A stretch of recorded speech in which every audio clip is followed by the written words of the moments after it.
I'm going to teach you how to lodge your application of visa for Australia. Okay? So, first things first, ang una nating pupuntahan yung IMI website. So, sa website na to, dito ka magla-lodge ng application mo for visa. Pero before that, gagawa ka muna ng account. Okay? So, hindi ko na i-cover dito kung paano gumawa. Very straightforward lang yung pag-create ng IMI account. Okay? So, after creating your account, login ka na dito. Okay, login muna ako. Where is my email?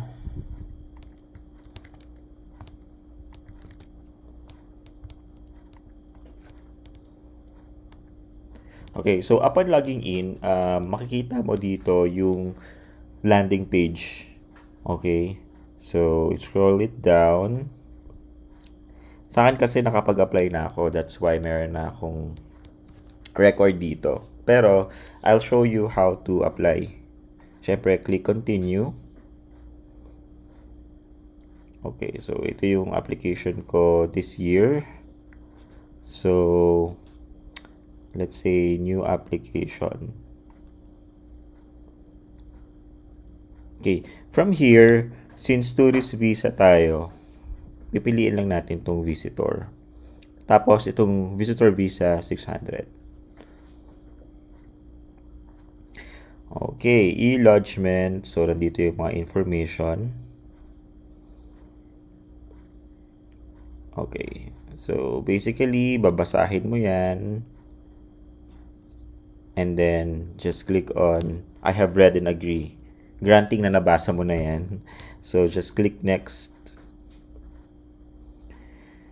Okay, is the applicant currently outside?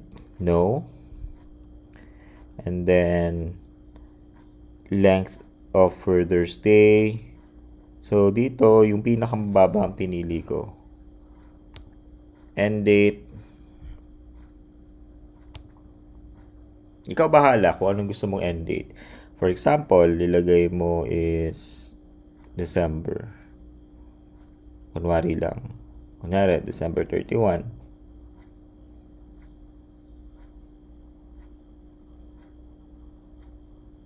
Alright. Reasons for further stay, hindi ko na yan nilagyan. If the applicant is traveling as a representative of a foreign government or traveling on a United Nations, I don't know how to pronounce this. Syempre, no. Next lang. Is the applicant currently... Ay, ano to? Ay, sorry. Mas align pala. Kung September 1 today, September, October, November, December. Tama naman na. Masyadong mahaba yung 31. So, dapat nasa 21 lang pala. Sige. Ulitin natin. Next. Hala, ayaw pa din. Siguro 20. Ayaw Bakit ganon? Up to 3 months. Hindi naman tayo mag-stay ng 3 months, di ba? Palitan natin. Kunyari, October na lang. Yan. Kunwari lang. Kulit nito Wala naman, di naman ako mag-stay ng more than 12 months.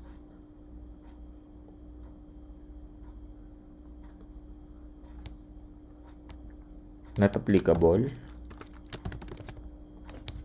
I-review ko yung mga application ko dahil nakalimutan ko na, pero pinapakita ko lang yung mga fields. Ayan. Alright, so syempre, ilagay mo lang yung first name, family name. Okay, dummy account. Okay, so kunwari, Bautista. Given name, Angelica. Female, date of birth. Date of birth. Kunyari, September 3, 2000. Passport number.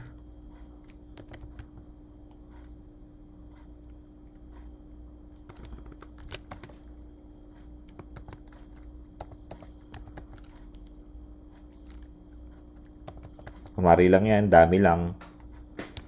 Lagay mo yung Philippines. Nationality, syempre Philippines. And then yung date of issue, kung ano nakalagay sa passport. Very straightforward lang naman. So, ipapakita lang natin kung ano yung mga nandito. Okay, flash ko na lang para mabilis tayo. So, kung may previous travel ka to Australia, yan. Anyway, ipakita ko na lang yung sample lang sa akin. Okay, para mas mabilis. So, okay. Anyway, kasi pag dinext mo yan, hindi ka pa lulusutin eh. O kailangan tapusin mo muna lahat yan. Pero meron na akong accomplish form nito. So, go to my account lang. Eh, hindi naman to na-submit eh. Wala, hindi na yata matatanggal dun si Angelica. Anyway, I just need to go to my account. Pwedeng i-delete, ayan. Siyempre, delete na natin si Angelica dahil hindi naman tunay. Okay. So, ito yung sa akin mismo. Alright, so, ang kailangan ko lang gawin is view details. Yan, granted naman na siya. Okay. Tapos, pupunta ako ng view application. Para ilagay, pakita ko kung ano yung mga nilagay ko. So, yun lang din yung counterpart nun, kung ano yung nakalagay kanina. Alright, so ito yung summary ng application ko sa Australia. So, similar lang yan kanina. Pero kasi, finalize na yun eh. And mahirap nang i-edit. Hindi mo siya may edit lahat. Hindi ko mapapakita lahat. And also, kung gagawa naman tayo from scratch, masyadong mahaba, no? Pero yung mga information naman na mahalaga, nandito na. Okay? So, syempre, yung kaninang pinakita ko, di ba, meron doong um, privacy statement. So, nag-guess lang ako doon. And then, yung first question, is the applicant currently outside Australia? Yes, yung ginawa ko yung application. Tapos yung current location, syempre yung country and legal status permanent resident. And yung details, why? Syempre, I'm born in the Philippines, hence I'm permanent resident of the country. Purpose of a stay, um, yung stream that I am applying for, that's the tourist stream. Okay, tourism, visit family or friends. Tapos, list all reasons for visiting. So, tourism lang nilagay ko. And then yung date, on when I need to be in Australia, that's between July 4 to July 10. So, very specific because meron na akong round trip ticket nun, in which I purchased last year. Okay, actually, it's not advisable na bumili muna ng ticket without visa, pero kasi seat sale, di ba? Kaya, I risked it. Kasi, syempre, may possibility na ma-deny, so sayang lang yung binayad mong ticket and accommodation. Pero sa akin, I took the risk and I think it's worth it naman. Alright? And then after nan, yung question about is this application being lodged as part of a group of applications? No, kasi solo traveler lang ako, so ako lang yung nag-apply. Ano pang question? Okay, am I traveling as a representative of a foreign government or traveling on a United Nations? Anong basa dyan? No. Applicant, okay, so yan. Passport details, so you just have to ensure na eksakto yung nag-a-appear sa personal passport, di ba? So, yan, nilagay ko dyan. Okay. DFA Manila. Tapos, national identity card, yan yung national ID, in which meron naman ako, kaya nilagay ko na. Okay, so yan lang. Very basic information, very straightforward. Okay, no, wala akong Pacific Australia card, place of birth, tapos relationship status, never married, other names or spellings, may variation ka ba ng name, may Ano ba tawag? Alias ka ba? Wala. Citizenship, okay.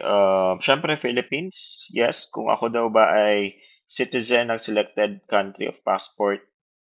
So, okay, no. Hindi naman ako citizen ng ibang country. Previous travel to Australia, since it was my first time yung in-apply ko to, syempre no. Okay. And first time ko rin mag-apply. Kaya no, hindi ako nag-apply before. Okay, does this applicant have an Australian visa grant number? Obviously, no. Other passports? No. Identify other identity documents. So, nilagay kong yes kasi nag-send ako ng national ID tsaka ng driver's license. Okay, next is other identity. Ayan, nilagay ko yun, driver's license nga. Alright, tapos no dito sa health examination, critical data confirmation.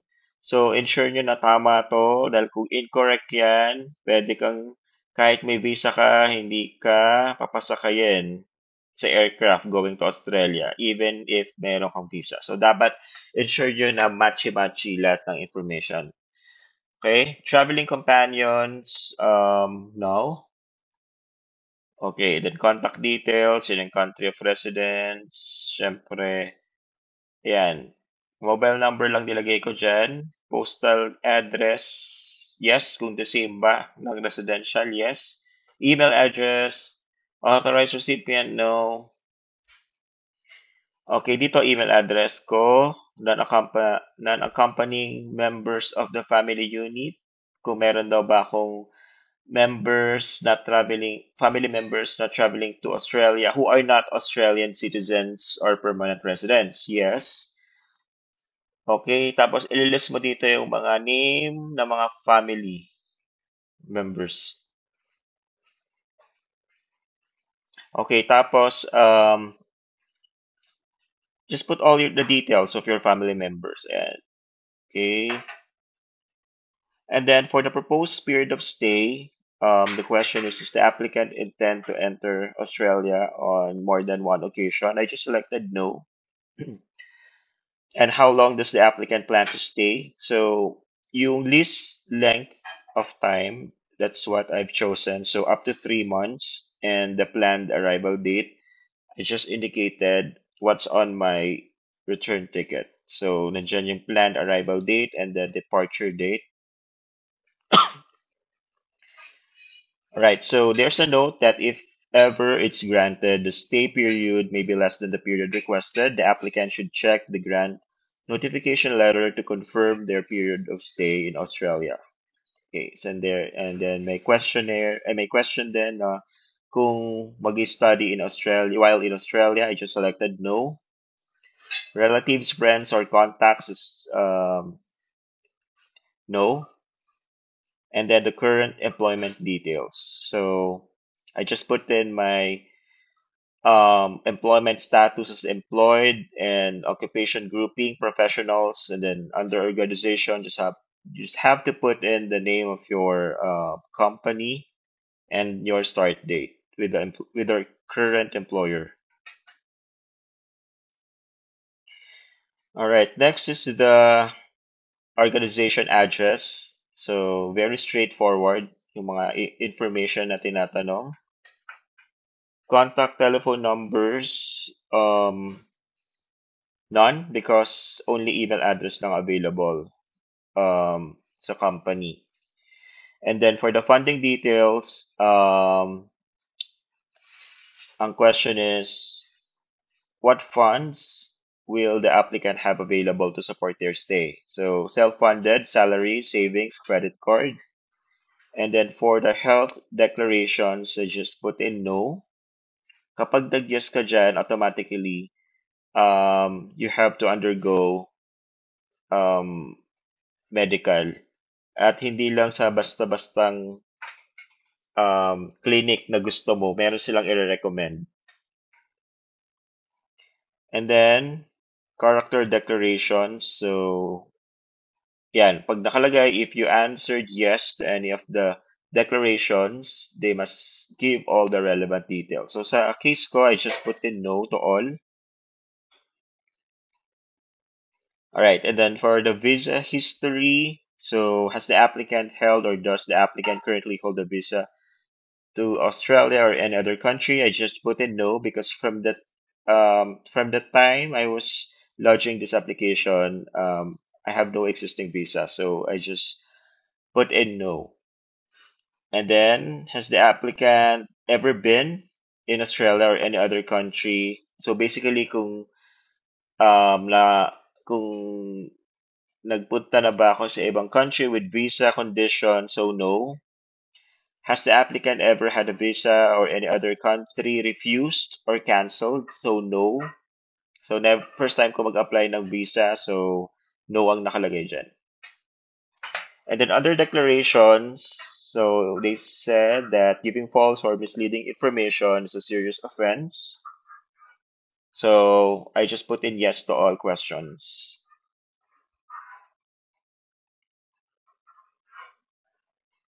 Okay, next is the supporting evidence. So as you can see, here are the list of all the documents that I have attached.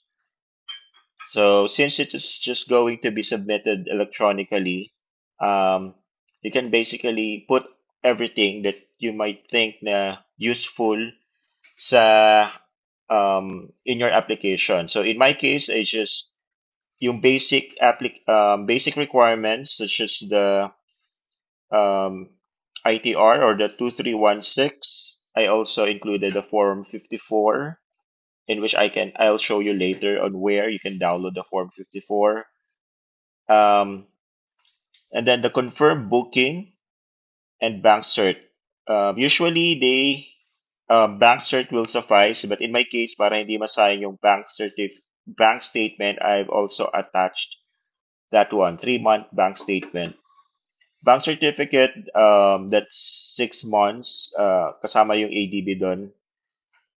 And then letter from employer with current role, that's kasama, as well as yung company ID, cover letter. I even included my credit card and family pictures. And I also enclosed the correspondence with our local HR, confirming that they don't have any landline, only email address. Leave approval, and I even included my car registration or ORCR, as well as the transfer certificate of title. This is to strengthen yung ties, no, sa country.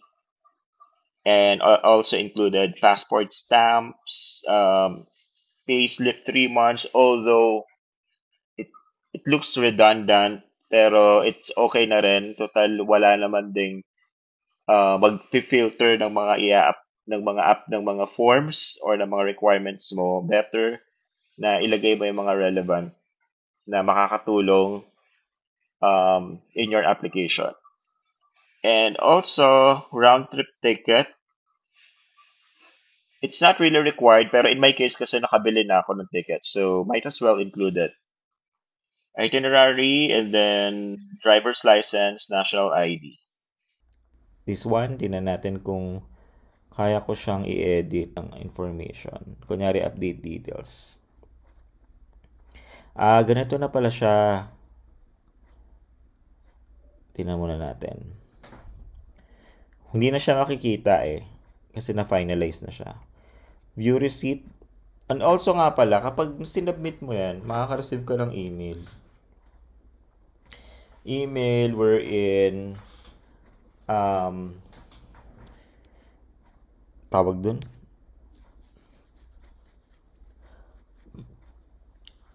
Kalimutan ko na yung pagkasunod-sunod, guys. Pero yon, nagbayad ako ng 190 Australian dollars. Sa peso, how much ba yan? Kayo na mag-convert. Nagbayad ako online. Through credit. Tapos, pag biometrics collection, ikaw din magsaset ng schedule pagka-receive mo ng email. For biometrics, pupunta ako ng DFA. Ay, DFA, sorry, hindi DFA. VFS. May nakalagay ba dito? Dito naman yan. Check natin. Biometrics. Ito yung mga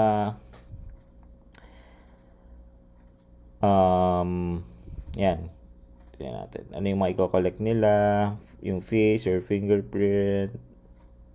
Sige. So, service providers. Okay. Offices outside Australia. Siyempre, dun tayo sa outside. Find an office. Dito pala yun, Philippines. Australian. Ayan. So, Biometric Collection Center. VFS Global. Diyan ako nagpunta. VFS Global. Okay, tapos magbubuka ng appointment dito. Yan. Reject. Okay, sabihin natin, applying from Philippines. I'm going to Australia. Kailan lalagay mo dyan na kung saan kang country papunta. Tapos take me to the website. VFS Global. Tapos yan, magbubuka ng appointment. Siyempre dito ka mag-start. Start now. Yan. Book ng appointment, pay your fees, visit sa center, track your application. Mabilis lang yan. Basta nagawa mo yan, very straightforward. Pupunta ka lang doon, may appearance para makuha. May appearance para syempre makita yung makuhaan ka ng biometrics. Forms dito. Sa form 54 from this screen, punta ka lang dito. Forms. Okay, hanapin natin dito yung mga forms. Forms, wait.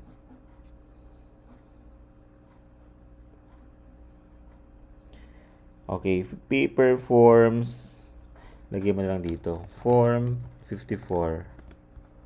Yon, family composition. Go to form. So, yan ay tsura ng form 54. Sa English, basta yan. Yourself and your spouse at kung sino man yan. Yan, very straightforward lang. Tapos your signature. Witness, nilagay kong witness yung kapatid ko. Tapos ito yung i-print mo, itong English version na isasama mo. I-attach mo doon sa application. And that's it. Ganun lang kabilis ang mag-apply ng Australian visa. And then, paano nga? Kailan ko siya na-receive? Ganong mag-itsura niya kapag na-approve. Wait lang, balik tayo dun sa application. Okay, status niya receive. Once na submit mo siya, pati yung biometric. Bali yung biometric, sila na magsasend nun. Kasi once na nasend mo tong paper application online, kuha ka ng biometric, tapos sila na magpapasa nun doon sa embassy. And then, after nun, makaka-receive ka na-receive na nila yung status. Ganoon. And then, sa akin, after ilang days to.